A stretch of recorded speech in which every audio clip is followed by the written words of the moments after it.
आज हम भाषा के एक ऐसे पहलू की गहराई में उतरने वाले हैं जो जो स्कूल में सिखाए जाने वाले व्याकरण और नियमों से कहीं ज्यादा पेचीदा है और मजेदार भी। ये वो पहलू है जिससे हमारी दोस्ती बनती है, बिगड़ती है, गलतफहमियां होती हैं। बिल्कुल। हम सब ने कभी ना कभी ये महसूस किया है ना? जब किसी ने तारीफ की हो और हमें लगा हो कि ये ताना था, हाँ, या किसी का हाँ भी हमें ना जैसा महसूस हुआ हो। सही। तो आज हम इन्हीं सोर्सेस के जरिए ये समझने की कोशिश करेंगे कि ऐसा होता क्यों है। बात सिर्फ शब्दों की नहीं है। सही कहा। तो आज का हमारा मिशन है रोजमर्रा की बातचीत में छिपे हुए मतलब की परतों को खोलना, ये समझना कि एक ही वाक्य कैसे किसी के लिए प्यार भरा हो सकता है और किसी के लिए चुभने वाला। बिल्कुल। तो चलिए शुरू करते हैं। सबसे पहले ये समझते हैं कि भाषा असल में काम कैसे करती है। ये सिर्फ शब्द और वाक्य तो नहीं है ना? नहीं, बिल्कुल नहीं। ये एक पूरा सिस्टम है एक तरह से। एक भेजने वाला है, एक पाने वाला। सेंडर और रिसीवर। हाँ, और उनके बीच एक कोड है, यानी भाषा, और एक माध्यम है, बोली हुई बात या लिखी हुई। लेकिन इन सब से ऊपर एक चीज है जो सब कुछ कंट्रोल करती है, और वो है संदर्भ, कॉन्टेक्स्ट। कॉन्टेक्स्ट। यहाँ एक बहुत अच्छा उदाहरण है। अगर मैं कहूँ दरवाजा बंद करो और फिर कहूँ क्या आप प्लीज दरवाजा बंद कर सकते हैं, काम तो एक ही हो रहा है, लेकिन दोनों का असर जमीन आसमान का है। बिल्कुल, एक हुक्म जैसा लगता है। और दूसरा एक गुजारिश। और यही आज की हमारी चर्चा का मतलब दिल है। असल मतलब सिर्फ शब्दों में नहीं होता। असल मतलब है जो कहा गया प्लस जिस हालात में कहा गया। बिना कॉन्टेक्स्ट के हर बात अधूरी है। ठीक है, तो अगर मतलब की परतें खोलनी है तो शुरुआत कहाँ से करें? शब्दों के अपने बेसिक मतलब से? भाषा विज्ञान में इसकी पढ़ाई को कुछ कहते हैं? हाँ हाँ, बिल्कुल। उसे सिमेंटिक्स कहते हैं। सिमेंटिक्स, जी। सिमेंटिक्स का काम है भाषा में अर्थ का अध्ययन करना। इसका सीधा साधा काम है शब्दों, वाक्यों का वो मतलब पता करना जो आपको डिक्शनरी में मिलेगा। ये उनके पीछे छुपे इरादे या भावनाओं में नहीं जाता। अच्छा, तो ये बस ये बताता है कि कुर्सी का मतलब है बैठने की चीज। बिल्कुल, ये एक तरह से नींव है। लेकिन मुझे इन सोर्सेज में एक बड़ी दिलचस्प बात पता चली कि इस डिक्शनरी वाले मतलब के भी कई प्रकार होते हैं। जैसे कंसेप्चुअल मीनिंग का जिक्र है।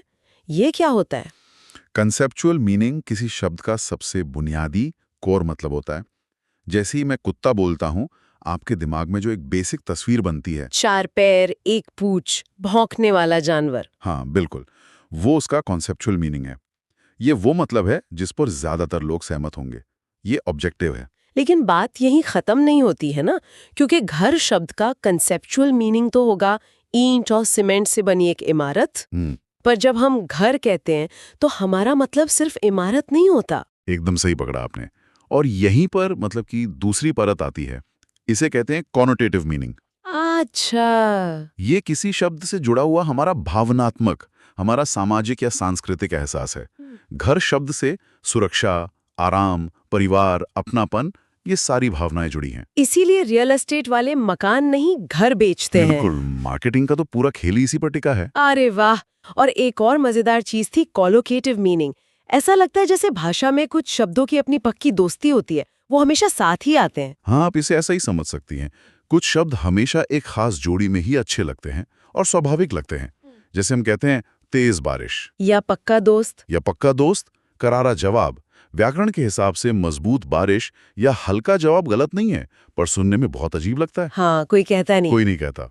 ये शब्द एक दूसरे के साथ इतने ज्यादा इस्तेमाल हुए हैं कि उनकी अपनी एक पहचान बन गई है। मतलब भाषा में भी कुछ पक्के दोस्त वाले शब्द होते हैं। ठीक है, और अफेक्टिव मीनिंग क्या है? ये तो नाम से ही लग रहा है कि इसका ताल्लुक भावनाओं से है। हाँ, ये बोलने वाले के रवैये या उसकी भावना को जाहिर करता है। मान लीजिए कोई कहता है, मुझे अफसोस है लेकिन ये काम नहीं हो पाएगा। यहाँ मुझे अफसोस है सिर्फ एक जानकारी नहीं है, ये बोलने वाले की भावना भी दिखा रहा है, चाहे वो सच्ची हो या सिर्फ विनम्रता के लिए हो। हमारी टोन, हमारे शब्दों का चुनाव, ये सब इसमें आता है। ये तो बहुत बारीक बात है।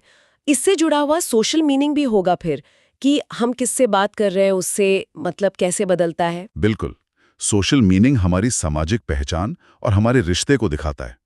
आप अपने बॉस से बात करते हुए सर या मैडम कहती हैं, लेकिन दोस्तों के साथ यार या ब्रो। हाँ, ये शब्द सिर्फ संबोधन नहीं है, ये बता रहे हैं कि आपका उस इंसान से रिश्ता क्या है और उस बातचीत में औपचारिकता का स्तर क्या है। और एक आखिरी प्रकार भी है, थीमैटिक मीनिंग।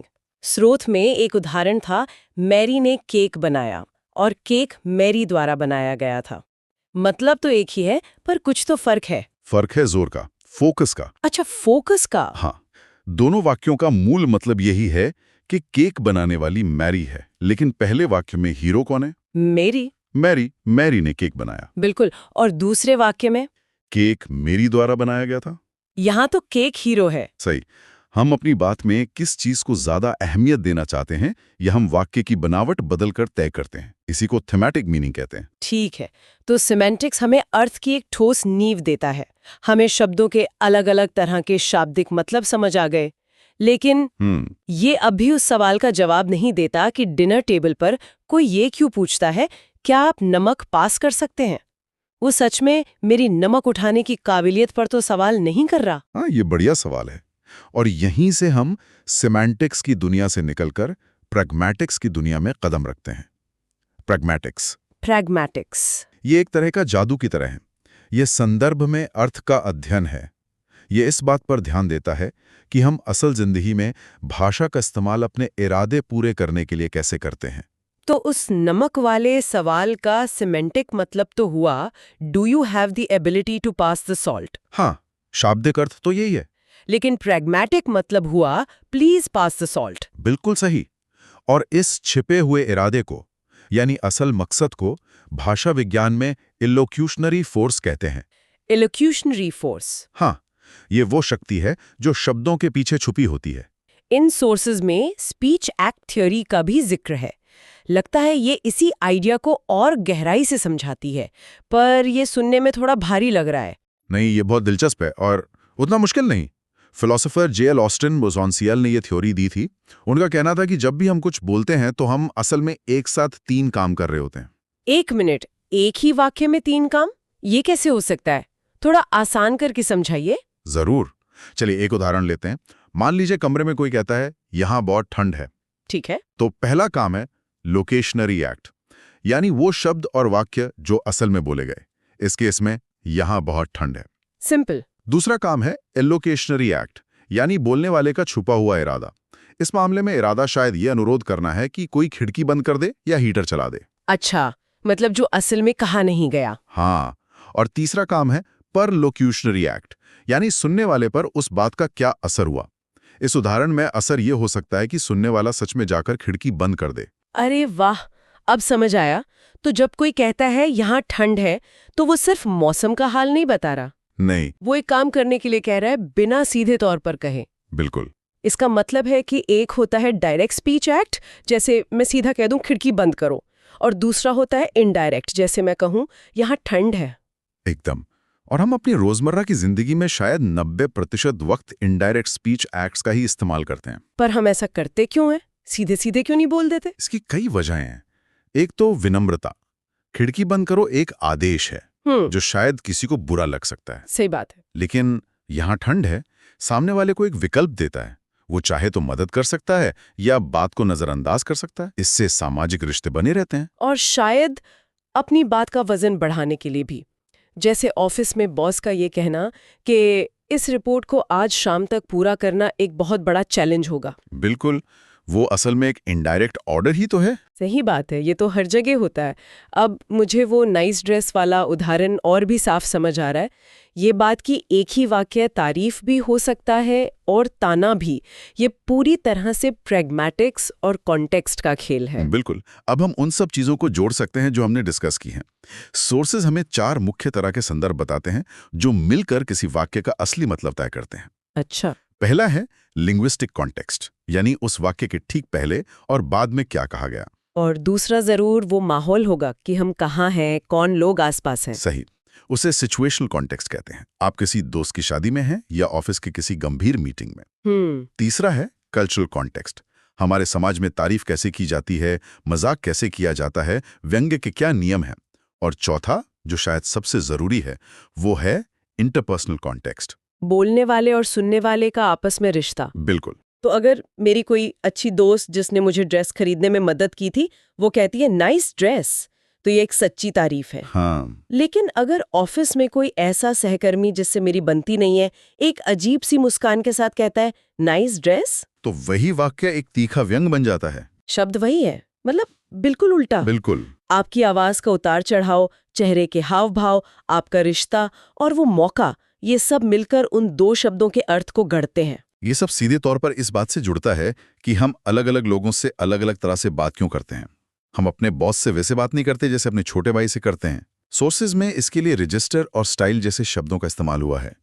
ये दोनों सुनने में एक जैसे लगते हैं, इनमें क्या फर्क है? ये एक बहुत जरूरी और बारीक फर्क है। देखिए, रजिस्टर का लेना देना क्या और क्यों से है। क्या और क्यों?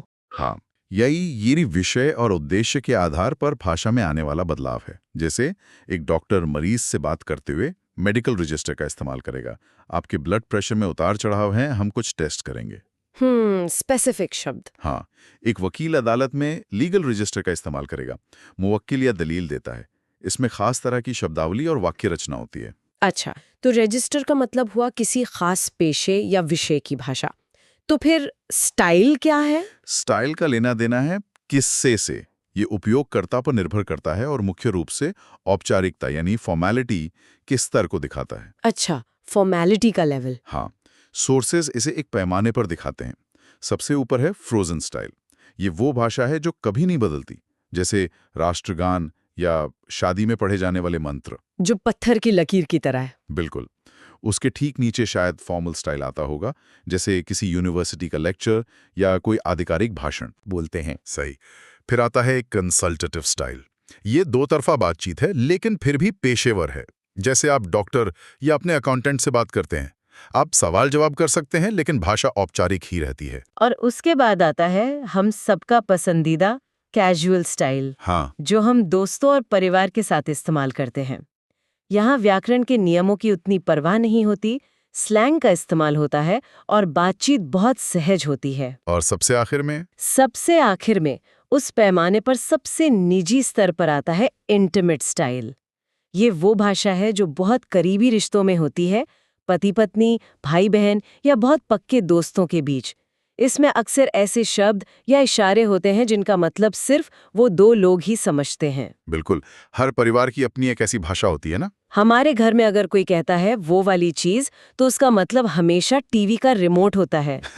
हाँ बिल्कुल, मेरे घर में भी ऐसा होता है। तो कुल मिलाकर बात ये है कि हम सब दिन भर अनजाने में ही भाषा के इन अलग अलग स्टाइल्स और रजिस्टर्स के बीच घूमते रहते हैं। सही कहा।